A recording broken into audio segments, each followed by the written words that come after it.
안녕하십니까. 감사 스마일입니다. 6월 3일 대통령 선거가 있는 화요일 아침 방송 기쁘게 시작하겠습니다. 오늘의 한 줄 명언은 가끔씩 일이 내 맘대로 안 풀릴지라도 노력은 항상 하고 있어야 한다. 마이클 조던. 감사 스마일도 제가 매일 이렇게 아침 방송을 갖다 할 때 어떤 날은 뭐 좋은 주제를 가지고 또 이야기하고 어떤 날은 또 제가 생각해도 그렇게까지 썩 좋은 주제가 아닌 그런 주제를 가지고도 또 이야기를 하는데, 제가 이렇게 꾸준하게 매일 아침 방송을 하는 거는 일단 제 목표를 향해서 가는 것도 있지만 제 스스로 제 자신 그리고 또 감스님들과의 약속을 갖다가 중요시하기 때문에 이렇게 한다는 말씀 드립니다. 이렇게 오늘 한 줄 이야기처럼 가끔씩 일이 잘 안 풀린다고 하더라도 꾸준하게 내 일을 해야 된다는 말씀 드립니다. 아파트 랩에서 둔촌주공 정확하게 2년 6개월 전, 2.5년 전에 이런 기사가 있었네요. 22년 12월 8일 날 둔촌주공 1순위 청약 마감 실패, 일부 타입 2순위 마감도 실패, 둔촌주공 줍줍 줄 서볼까, 이게 2023년 2월 달, 그리고 전국 누구나 줍줍 해가지고 2023년 3월 22일 날 결국 완판되었습니다. 이때 둔촌주공 아파트를 분양받으신 분도 계셨을 거고 줍줍으로 이렇게 또 하셨던 분도 계실 텐데, 제가 문득 생각을 해보니까 이 또한 다 본인들의 그런 부동산 인사이트, 본인들이 그 부동산에 대해서 어느 정도의 인사이트가 있으셨던 분들은 이때 찬바람 불었을 때도 둔촌주공을 분양을 받았을 것 같고, 좀 인사이트가 부족했던 분들은 아마 청약 당첨되고도 포기하지 않았을까. 결국에는 자기 자신이 누구 원망할 필요가 없습니다. 그래서 감사 스마일은 꾸준하게 제가 아침 방송을 갖다가 사람들이 많이 보든 안 보든 간에 앞으로도 이렇게 좋은 인사이트로 이야기 드릴 수 있도록 하겠습니다. KB 부동산 시세로 5월 2015년 1월과 2025년 5월 달을 비교를 해봤는데 진짜로 점점 벌어지는 초격차입니다. 레미안 퍼스티지가 이때 당시에 15년도에 14억 5천이었고요. 마포 레미안 푸르지오가 뭐 6억 9천, 그리고 이제 방학동의 신동아 1단지가 2억 8천이었는데 갭 차이가 4억 1천, 7억 6천밖에 되지 않았는데 지금은 거의 한 10년 만에 거의 26억 6천과 15억 9천, 정말 엄청난 격차입니다. 그렇기 때문에 더 많은 사람들이 똘똘한 한 채로 쏠리지 않나. 그러니까 물론 레미안 푸르지오라든지 방학동의 신동아 1단지도 가격은 올랐어요. 떨어지진 않았어요. 10년 전보다. 하지만 보는 것처럼 레미안 퍼스티지가 가장 많이 올랐고 그 뒤를 마포 레미안 푸르지오, 그 다음에 방학동 신동아 1단지는 많이 오르지 않았다. 그런데 물론 비교가 이 세 개 단지만 비교를 했지만 제가 생각했을 때 뭐 강남 3구라든지 그리고 마포라든지 성동이라든지 동작이라든지 강동구에 있는 아파트들 10년 전 가격이랑 지금 가격이랑 비교를 하게 될 경우에 이렇게 차이가 많이 벌어질 수밖에 없다. 그렇다고 하면 앞으로 2035년 10년 후에는 어떻게 될까요?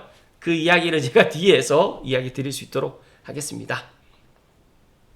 그리고 서울 구별 대장아파트의 84타입의 전고점 대비 지금 한강변에 속해 있는 강남 3구라든지 그다음에 용산, 성동, 마포, 광진, 그리고 영등포, 동작, 그리고 양천, 그다음에 이런 쪽 같은 경우에는 거의 지금 상승의 분위기가 많고요. 그리고 노도광, 금강구 같은 경우에는 하락, 전고점을 갖다가 아직 돌파하지 못했던 단지들이 꽤 많고, 은평도 지금 마이너스 13%, 서대문도 마이너스 6%지만 이런 것들도 이 오늘 선거 결과에 따라서 물론 누가 대통령이 되든 간에 새로운 정부가 들어서게 되면 똘똘한 한 채의 쏠림이 더 지속이 될까, 아니면 똘똘한 한 채가 조금 지속이 조금 주춤할까, 이건 또 지켜봐야 될 부분이지만 당분간은 이 똘똘한 한 채의 지속 현상이 좀 가지 않을까 예상을 합니다. 어찌됐든 간에 감스님들만이라도 내가 서울로 들어가실 수 있는 분들은 서울로 들어가시고, 서울로 지금 들어갈 수 있는 여건과 형편이 되지 않는다고 하면 서울과 맞붙어 있는 지역, 경기도 F4 포함해서 구리, 그리고 남양주 다산, 별내, 그리고 고양시 덕양구, 검단, 운정, 그다음에 의정부까지 이렇게 서울과 맞붙어 있는 지역을 좀 보실 것을 이야기 드립니다. 그리고 감사스마일은 오늘 선거날 본투표를 했는데 고양시 농업기술원에 가서 본투표를 했습니다. 대한민국 국민의 한 사람으로서 소중한 한 표를 갖다가 행사했고, 오늘 뭐 저녁까지 이제 본투표가 계획되어 있는데 혹시라도 사전투표 안 하신 분들은 꼭 오늘 본투표를 해 주실 것을. 그래서 저는 대한민국 국민이라고 하면 반드시 저는 투표는 해야 된다. 물론 뭐 개인의 자유, 뭐 여러 가지 이유는 있겠지만 그래도 선거의 그런 소중함은 있다는 말씀을 감사스마일이 강조해서 이야기 드립니다. 모르겠어요. 누가 대통령이 되실지는 모르겠지만 제가 또 내일 말씀드리겠지만 다음 정부는 정말 대한민국을 조금 더 긍정적이고 발전적인 방향으로 나가는데 힘써 주셨으면 좋겠다는 말씀 드립니다. 어제 감사스마일이 저녁 라이브 시간에 제 친한 친구가 갑자기 오는 바람에 계획보다 1시간 먼저 라이브 방송을 했었는데 6월 3일 대선 이후에 부동산 시장은 어떻게 될까? 뭐 많은 분들이 또 많은 전문가분들이 서울 수도권 그런 집값은 대선 이후가 되면 더 많이 오를 거라는 그런 이야기를 많이 하고 있고, 제가 생각했을 때도 하락할 요인보다는 상승할 요인이 더 많다. 그래서 오늘 본론으로 이야기 드릴 주제가 대통령 바뀌어도 집값은 올라갈 것이다.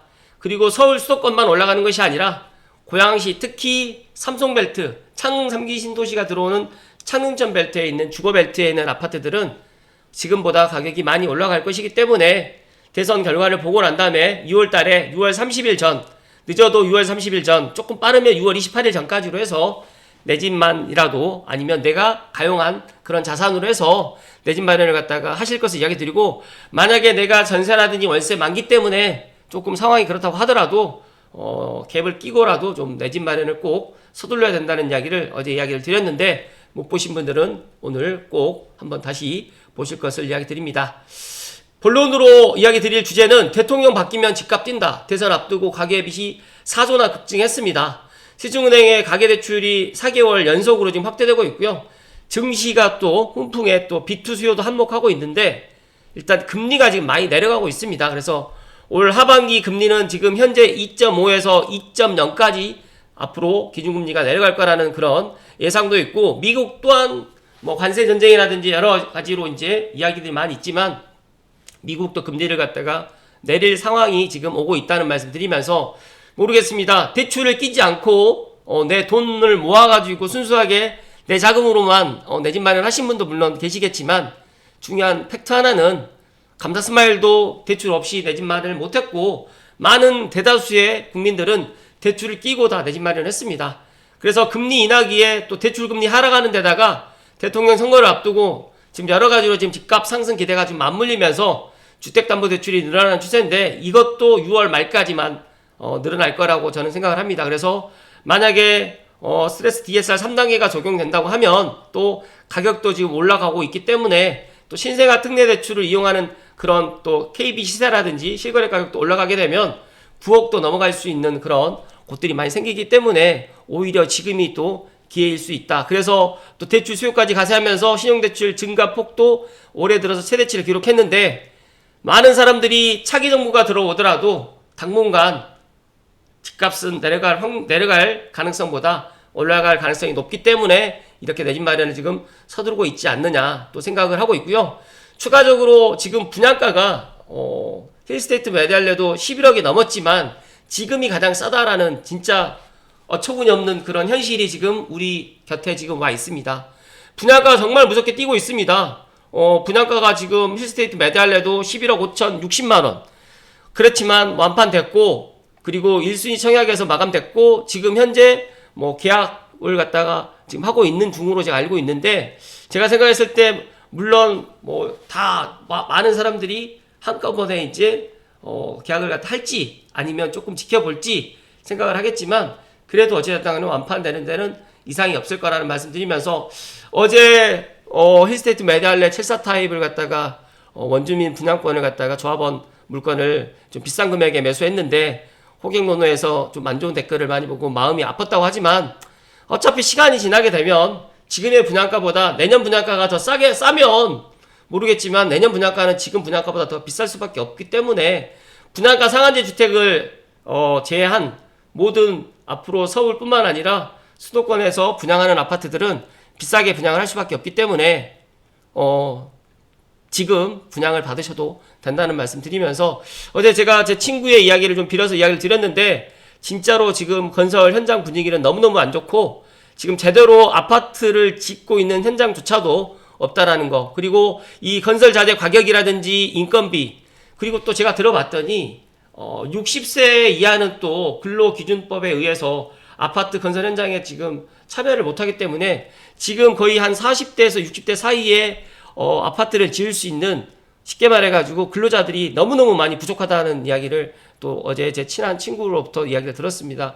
그렇기 때문에 지금 아파트 공사 현장도 부족한 뿐만 아니라 또 시행사의 그런 여러 가지의 그런 자금 사정, 그리고 아파트를 지어도 분양가를 높여서 분양을 할 수밖에 없기 때문에 이런 여러 가지 상황이 또 지방은 또 미분양의 이런 상황까지 맞물려 있다 보니까 앞으로 분양가는 낮아질 수가 없고, 친환경 층간소음 규제 강화라든지 또 여러 가지로 24시 주 5일 기준이라든지 또 여러 가지 이런 근로 안전 기준 강화 때문에 아파트를 짓는 그런 기간은 더 늘어날 수밖에 없고, 그러다 보니까 아파트의 분양가는 지금이 오늘이 가장 싸다는 말씀 드립니다. 그래서 제가 창릉의 민간 분양을 갖다가 마냥 기다리지 말라라는 이야기를 드리는 이유가, 창릉의 민간 분양이 많은 분들이 공공 분양도 9억 이하로 나올 거다 그렇게 예상을 하는데, 지금이 7억 8천에 창릉 1000마을이 나왔기 때문에 내년에 앞으로 창릉 S1이나 S4 블럭이 공공 분양을 갖다 만약에 한다고 하면 34평 기준 최소한 8억은 넘어갈 거고, 옵션이나 이런 거 들어가게 되면 9억이 넘어갈 것 같고, 민간 분양을 갖다 하게 될 경우에는 최소 9억, 지금 봤을 때는 10억도 넘어가지 않을까 저는 그렇게 생각을 하기 때문에, 만약에 혹시라도 분양을 기다리시는 분들은 오히려 분양을 갖다 계속적으로 기다리지 마시고 지금 신축이라든지 준신축 10년 이내 15년 이내 아파트를 갖다가 내 집 마련 하실 것을 강조해서 이야기 드립니다.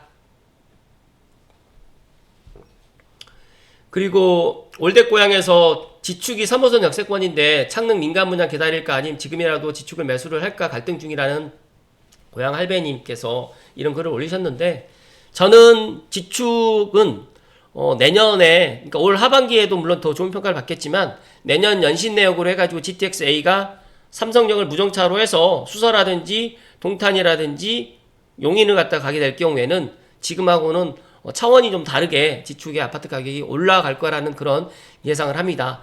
창릉 민간 분양은 2028년에 분양을 갖다가 한다라고 가정하더라도 31년에서 32년에 입주기 때문에, 그렇다고 해서 창릉 민간 분양을 갖다가 내가 무주택으로 기다리고 있기 때문에 당첨될 수 있을 확률이 높지 않아요. 그리고 신생아 특별공급이라든지 신생아를 갖다 태어나는 또 신혼부부라든지 이런 쪽으로 지금 배정되는 물량이 많다 보니까 진짜로 만약에 통장으로만 본다고 하면 2천만 원 훌쩍 넘어가서 2,500 정도가 안정권이 되지 않을까 저는 그렇게 생각을 합니다. 그렇기 때문에 더 오르기 전에 지축에 있는 아파트 창릉을 갖다 기다리는 거는 1주택을 갖다가 장만하시고 그냥 그렇게 보시는 게 더 좋을 것 같다는 말씀 드립니다. 일단 지축은 그냥 구파발로 보시는 게 맞을 것 같다. 창릉이 신도시로 개발되어가지고 인프라가 더 좋겠지만 얼마나 걸릴지도 모르고, 초반에 입주하고 최소한 2, 3년은 주변 환경이 마트나 편의점조차 없기 때문에 많이 불편하다. 매일 비싼 GTX-A 타고 서울 다니실 거 아니시면 3호선이 더 좋다는 말씀을 고향 신도시님께서 해주셨는데, 각자가 판단하는 거지만 감사스마일이 2019년도에 창릉 3기 신도시가 발표됐을 때부터 제가 창릉을 갖다가 보면서 느끼는 게 많아요. 창릉이 모든 것들이 다 들어오는 시기는 2035년이 아니라 2040년이 넘어갈 것이다 라는 그런 이야기를 드리기 때문에 마냥 창릉만 기다리지 마시라는 말씀 콕 하고 이야기 드립니다. 그리고 감사스마일 부동산 연구소가 감사하게도 새싹 5단계로 지금 올라서게 되었고, 남소란 대표님께서 이게 멋진 배너라든지 이런 또 그림을 갖다 만들어 주셨는데, 방송을 빌어서 다시 한번 감사의 말씀드리고, 10년 뒤에 부동산 가격, 인구 절벽, 생산 가능 인구 감소, 저출산이라든지 이런 것들 때문에 많은 사람들이 10년 뒤에 부동산 가격이 폭락하지 않을 거냐 그런 이야기를 하는데, 홍춘욱 박사님께서 좋은 인사이트를 주셨습니다. 10년 뒤 부동산 가격을 주제로 이야기해보려고 하는데 모 인터넷 사이트에서 주워온 글에서 보듯이 한국 인구 감소를 이유로 주택시장의 붕괴 위험을 제기하는 분들이 정말 많아요. 앞으로 10년 뒤가 되게 되면 출산율도 처참하고 10년에서 20년 뒤에 생산 가능 인구가 반토막 수준인데 부동산 수요를 누가 지탱할까? 노인들은 현금으로 없어가지고 수요층에서 제외될 건데 라고 지금 이런 이야기를 해주셨어요. 그런데 100년 뒤까지는 모르겠지만 30년 뒤까지는 오히려 수도권 주택 수요가 증가할 것이라는 게 통계청의 전망입니다. 그래서 통계청의 장래 가구 추계 자료에 따르게 되면 경기도 가구는 향후 30년간 117만 가구가 증가를 하고요. 인천은 25만 가구, 충남도 25만 가구가 늘어난다고 합니다. 그래서 서울은 안타깝게도 11만 가구가 줄어든 것으로 나타나고 있고 이러다 보니까 많은 분들이 서울로 내 집 마련을 갖다 생각하시는 분들보다 오히려 지금 이제 경기도라든지 인천으로 또 눈을 돌리신 분들도 상당히 많이 있고 오히려 저는 서울의 오래된 아파트보다 경기도 F4 포함해서 신도시에 경기도에 서울과 접근성이 좋고 교통망이 확충되는 특히 GTX-A가 지금 이제 삼성역을 정차하는 게 정말 시간이 많이 걸려도 3년 안에는 지금 될 거라고 저는 생각을 하기 때문에 일단 삼성역 무정차로 가는 내년 상반기만 본다고 하면 저는 고양시 특히 덕양구 그리고 킨텍스역과 대곡역, 창릉역을 갖다가 지금 사람들 별 관심 갖지 않을 때 주목해야 된다는 말씀을 계속해서 이야기 드리고 오래된 아파트 30년 된 넘어가는 아파트 커뮤니티도 없고 지하주차장도 없고 여러가지로 불비한 그런 아파트를 갖다가 선택하지 마시고 10년, 5년, 15년 이내에 그런 아파트들이 싼 6억에서 9억대가 있기 때문에 그런 아파트를 지금 선택하시면 좋다는 말씀 드리면서 일본의 사례를 갖다 이야기를 드렸어요. 그러다 보니까 도심 6구라는 신주쿠부터 시작해서 이런 것들 같은 경우에도 지금 가격이 내려가지 않고 계속 상승하고 있다. 지금 보시면 세상 일이 하나의 변수, 인구로만 설명될 수 있으면 얼마나 좋겠냐라고 이야기를 했지만 앞으로 10년 제가 특히 수도권의 서울과 경기도, 인천 같은 경우에는 지금보다 가격이 물론 여러가지 어떤 변수로 인해 가지고 내려갈 수 있는 상황은 있을 수 있겠지만 그렇게까지 내려갈 요인보다는 특히 26년, 7년, 8년 앞으로 3년간은 진짜 우리가 또 2021년이나 2022년처럼 자고 일어나면 집값이 올라가는 그런 벼락거지 시즌2가 또 펼쳐질 수도 있지 않을까라는 조심스러운 그런 예상을 하는데 제 예상이 빗나가기를 바랄 뿐이라는 말씀을 드립니다.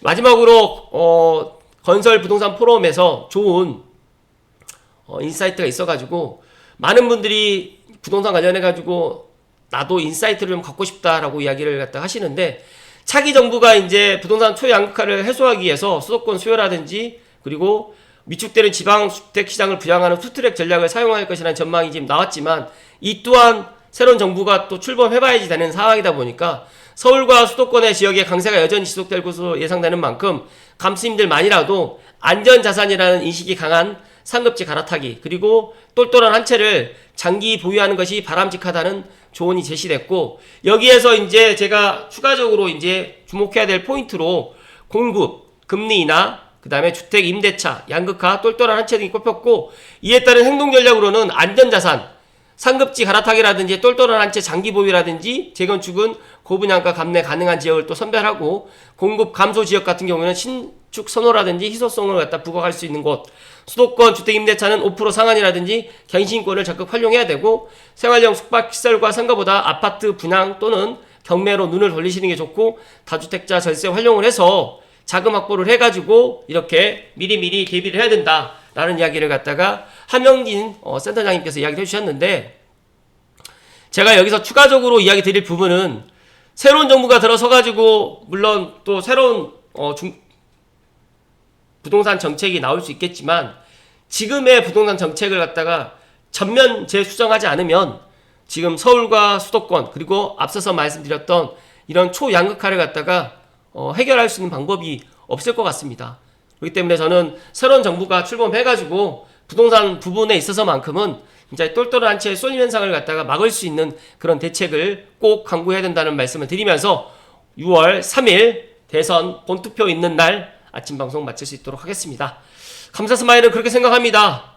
많은 사람들이 행동하지 않을 때 내 집 마련을 했었던 둔촌주공 사례를 보면서 지금 많은 사람들이 이렇게 대선 전에 내 집 마련을 갖다 하려고 서두르는 그런 모습들을 보면서 대통령이 바뀌어도 지금 집값이 뛸 수밖에 없는 그런 상황이 지금 우리에게 또 직면되어 있고, 또 여러 가지 이런 상황 때문에 또 내 집 마련을 갖다 지금이라도 해야 되겠다고 생각하시는 분들도 많이 계실 거라고 생각을 하지만, 저는 지금이 오히려 기회라는 말씀을 마지막으로 이야기 드리면서, 물론 다음 달에 하셔도 되고 내년에 하셔도 되지만 지금보다는 더 비싼 비용을 지불해야 되고, 그때 했어야 되는데, 그때 살 걸, 그때 계약이라도 할 거라는 그런 이야기를 갖다가 하게 될 거라는 말씀을 마지막으로 이야기 드리면서, 선택은 자기의 몫입니다. 하지만 분명한 거는 본인의 선택에 대해서 후회 없는 그런 선택이 되었으면 좋겠다는 말씀 드리고, 우리가 인생을 살아가면서 여러 가지로 많은 일들이 우리에게 펼쳐지는 거는